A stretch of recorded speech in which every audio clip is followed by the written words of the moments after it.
2024년 1월 23일 화요일 새벽 말씀을 함께 나누겠습니다. 오늘 함께 보실 하나님의 말씀은 시편 149편입니다. 시편 149편입니다. 할렐루야, 새 노래로 여호와께 노래하며 성도의 모임 가운데서 찬양할지어다. 이스라엘은 자기를 지으신 이로 말미암아 즐거워하며 시온의 주민은 그들의 왕으로 말미암아 즐거워할지어다. 춤추며 그의 이름을 찬양하며 소고와 수금으로 그를 찬양할지어다. 여호와께서는 자기 백성을 기뻐하시며 겸손한 자를 구원으로 아름답게 하심이로다. 성도들은 영광 중에 즐거워하며 그들의 침상에서 기쁨으로 노래할지어다.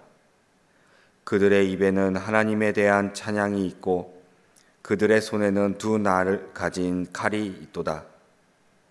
이것으로 문 나라에 보수하며 민족들을 벌하며 그들의 왕들은 사슬로 그들의 귀인은 철고랑으로 결박하고 기록한 판결대로 그들에게 시행할지로다. 이런 영광은 그의 모든 성도들에게 있도다. 할렐루야. 아멘.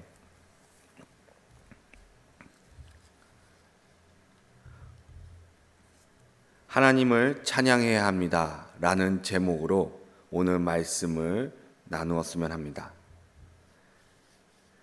우리는 주님을 찬양해야 하는 것을 잘 알고 있습니다. 그 찬양의 이유가 여러 가지가 있습니다. 객관적인 이유와 주관적인 이유로 우리는 하나님을 찬양해야 합니다. 말씀은 우리에게 왜 찬양을 하나님께 드려야 하는지 잘 이야기하고 있습니다. 우리가 알기로는 찬양은 하나님께 영광 돌리기 위함으로 있지만 하나님은 우리의 찬양을 교육의 수단으로, 자신을 돌아보게 하는 수단으로, 심판의 수단으로 사용하셨습니다. 말씀을 통하여 왜 우리가 주님을 찬양해야 하는지를 알기를 소망합니다. 첫 번째로 하나님을 다음 세대를 위한 교육의 목적으로 찬양합니다. 신명기 31장 19절에서 모세는 이렇게 말합니다. 그러므로 이제 너희는 이 노래를 써서 이스라엘 자손에게 가르쳐 그들의 입으로 부르게 하여 이 노래로 나를 위하여 이스라엘 자손에게 증거가 되게 하라. 여호와를 찬양함으로 이스라엘 백성들은 여호와를 기억하게 하였습니다. 찬양을 통하여 하나님이 주인이심을, 하나님의 능력과 하나님의 성품을, 하나님의 모든 것을 기억할 수 있도록 찬양하게 하였습니다. 찬양은 구전으로 하나님을 기억하고 하나님을 알 수 있게 하는 수단이었습니다. 오늘날도 우리가 주님을 찬양을 통하여 하나님을 알고 기억하며 찬양할 수 있게 합니다. 찬양은 단순히 예배 전 나의 마음을 열기 위한 수단이 아니라 찬양은 오롯이 하나님을 알고 하나님을 찬양하기 위한 수단입니다.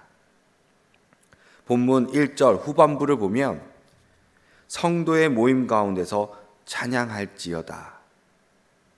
성도들의 모임에는 예배를 위한 모임과 군인들의 모임이 있었습니다. 시편 저자는 본문 6절에서 9절에 군사적 용어가 있는 것을 봐서는 예배보다는 군인의 모임을 뜻합니다. 여호와는 이스라엘의 왕입니다. 왕의 군사는 자신이 누굴 위해 싸워야 할지 잘 알아야 합니다. 군사는 왕을 즐거워하고 찬양해야 합니다.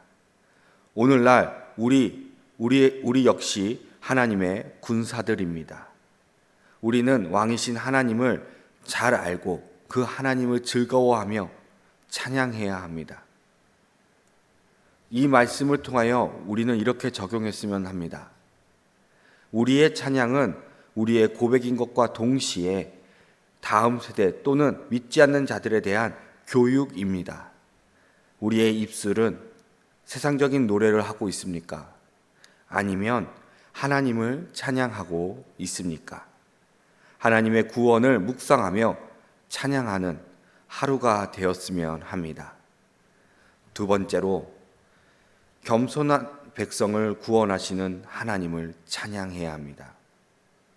본문 4절을 보면 여호와께서는 자기 백성을 기뻐하시며 겸손한 자를 구원으로 아름답게 하심이로다. 찬양에는 하나님의 주되심을 고백합니다. 하나님이 우리의 주되심을 알고 자신이 죄인임을 아는 성도는 하나님 앞에서 겸손한 백성입니다. 겸손한 백성은 기도의 자리와 예배의 자리에 자신의 생명의 자리임을 기억합니다. 그래서 아무리 바쁜 현대인의 삶일지라도 그 시간을 쪼개어 예배와 기도의 자리에 나와 하나님의 구원을 더욱 간구합니다. 본문 5절에서는 성도들은 영광 중에 즐거워하며 그들의 침상에서 기쁨으로 노래할지어다 라고 말씀하고 계십니다. 하나님의 구원의 감격이 큰 성도의 삶은 하나님의 영광 중에 즐거워하며 침상에서 기쁨으로 노래를 합니다. 침상은 가장 공적인 자리가 아닌 개인, 사적인 자리입니다. 즉, 내가 어느 곳에 있든지 주님이 주시는 구원의 감격을 찬양하리라 라는 시편의 저자의 의도를 말하는 것입니다.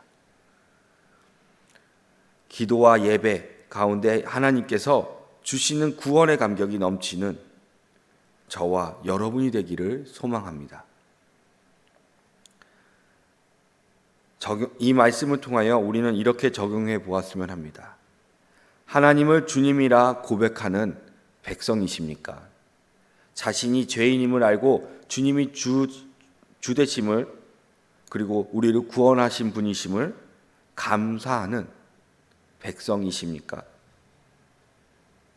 그렇다면 우리는 어느 곳에든지 어느 때든지 주님을 찬양하고 계십니까? 매 순간 하나님을 찬양하기를 멈추지 않는 저와 여러분이 되기를 소망합니다. 세 번째로, 심판하시는 하나님을 찬양해야 합니다.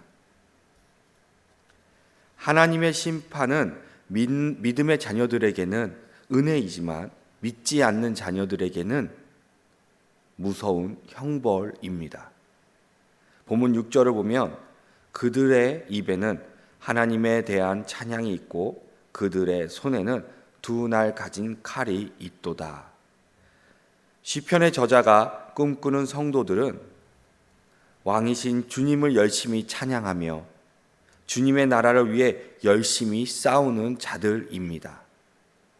우리의 찬양은 우리에게 영광이고 기쁨이지만 믿지 않는 자들에게는 자신들을 불편하게 하는 칼날과 같습니다. 자신의 삶을 심판하고 속박하는 것으로 느껴질 것입니다. 그러나 우리의 찬양은 주님의 영광 가운데 거하며 주님을 찬양하는 것은 세상을 변화시키는 것입니다. 우리의 찬양은 우리의 영혼과 삶이 주님께서 주시는 영광과 진정한 자유를 누리게 합니다. 이 말씀을 통하여 우리는 삶에 이렇게 적용해 보았으면 합니다. 우리가 부르는 찬양을 묵상하며 주님이 찬양을 통하여 말씀하시는 그 말씀대로 살아가기를 결단하고 지켜 행하십니까?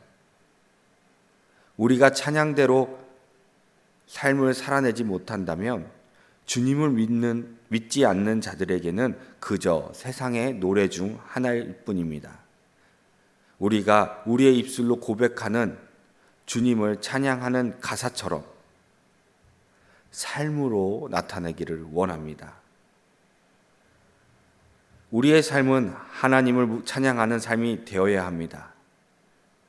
우리를 구원한 하나님의 영광을 위해 찬양해야 하며 우리 자신과 다음 세대를 위한 영적 교육을 위해 찬양해야 합니다. 그러므로 악한 이 세상과 세대를 변화시키기 위해 찬양하는 삶을 멈춰서는 안 됩니다. 기도하시겠습니다. 사랑의 하나님, 우리를 사랑하셔서 예수 그리스도를 통하여 죄인인 우리를 구원하시고 주님을 찬양할 수 있는 은혜를 주심에 감사합니다. 주님을 찬양함으로 날마다 주님을 묵상하고 찬양을 통하여 말씀을 기억하고 순종하는 삶을 살게 하시며 찬양을 통하여 다음 세대에게 하나님을 기억하고 말씀의 교육이 되게 하여 주시옵소서. 더욱 주님의 자녀들로 주님의 백성으로 훈련되어지게 하여 주시옵소서. 이 모든 말씀 우리 주 예수 그리스도의 이름으로 기도합니다. 아멘.